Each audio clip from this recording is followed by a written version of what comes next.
mga nakshis! Good afternoon! Samahan niyo ako mag-prepare ngayong araw na 'to, papasok na ako sa trabaho. At dahil nga back to night shift na kami, I have lots of time to prepare na ngayon, hindi na ako naghahabol ng biyahe sa daan. Before kasi, 2:30 AM yung shift namin. So, dito sa Tanza, wala nang masyadong bus na dumadaan ng hating gabi. Kaya kailangan kong umalis ng mas maaga-aga. Tapos, dun na ako nagko-continue matulog sa office. And then, gigising ako ng mga 1 to 1:30 AM para mag-prepare ng shift ko. So, samahan niyo ako ngayon mag-get ready with me, low budget edition. So, simple lang naman yung aking pagpe-prepare sa araw-araw. Naglalagay lang ako ng sunscreen. Galing ng Japan yung sunscreen na ginagamit ko. Pinasabay ko yan dun sa pamangkin ng ex ko. Kasi nasa Japan siya ngayon. So, shout out to you, Gab! Ipapakita ko nga pala sa inyo yung ginagamit ko for my hair. Yun yung purpose ng video na to.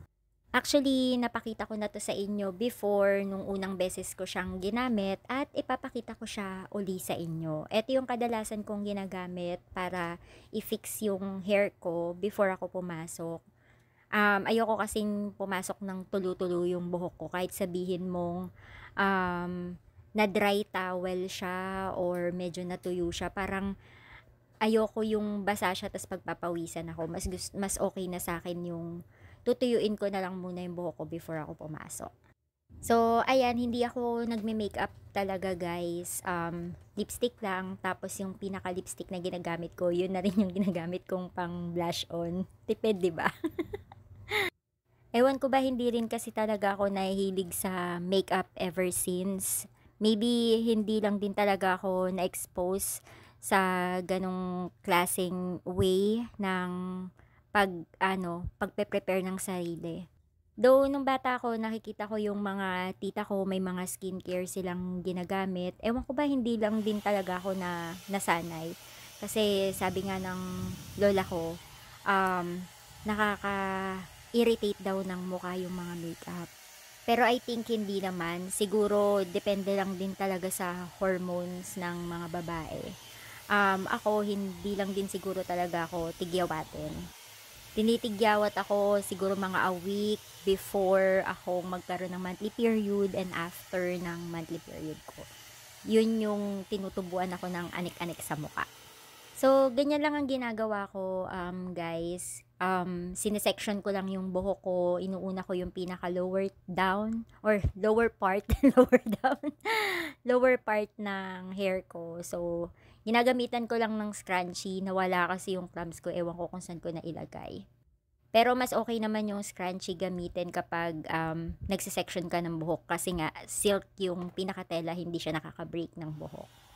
Kapag nagpapatuyo pa ako ng hair, I uses the high temperature kasi meron tong 3 mode na temp. So, yung pinaka number 3 yung ginagamit ko para yan, i-dry ko yung hair ko.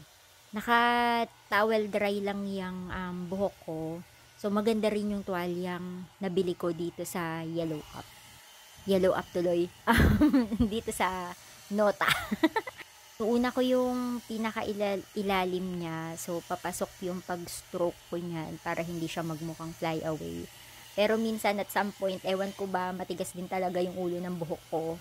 Or, ang hirap niyang ipapasok. Depende rin ata sa mood ng buhok ko.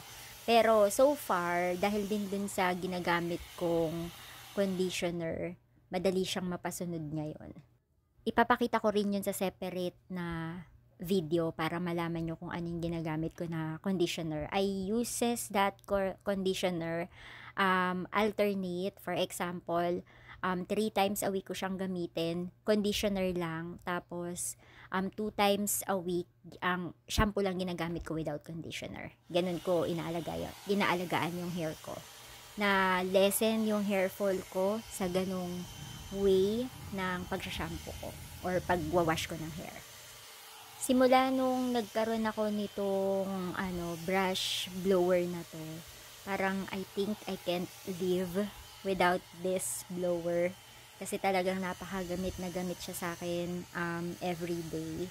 Minsan nagpa-plancha ako ng hair kapag yung sinisipag ako, pero kapag talagang gusto ko yung mapabilis lang yung pag-ayos ng buhok ko, eto lang talaga yung ginagamit ko. As you can see, diba, ang ganda naman ng result niya. Ang bilis-bilis ko lang siyang gamitin. Unlike kapag nagpa-plancha ako, I need to spend at least 45 minutes para lang matapos yung hair ko. Pero tignan nyo naman kapag ito lang talagang blower na brush na to yung ginagamit ko. Less than 15 minutes, I'm done.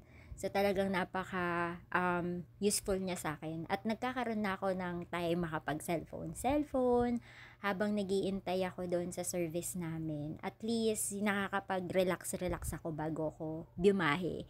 Hindi ako haggard na nagmamadali kasi nagiintay na yung tricycle namin. So, ayan, again, mga nakshis, mga mamshis, tapos na ako sa pag-prepare ng aking hair. Salamat sa pagsama. So, sa mga may gusto nito, nandyan lang yan sa yellow basket ko. Mukhang mali ata yung pagturo ko. Dito yan, dito sa kabila. Hanggang sa susunod, mga nakshi, paalam!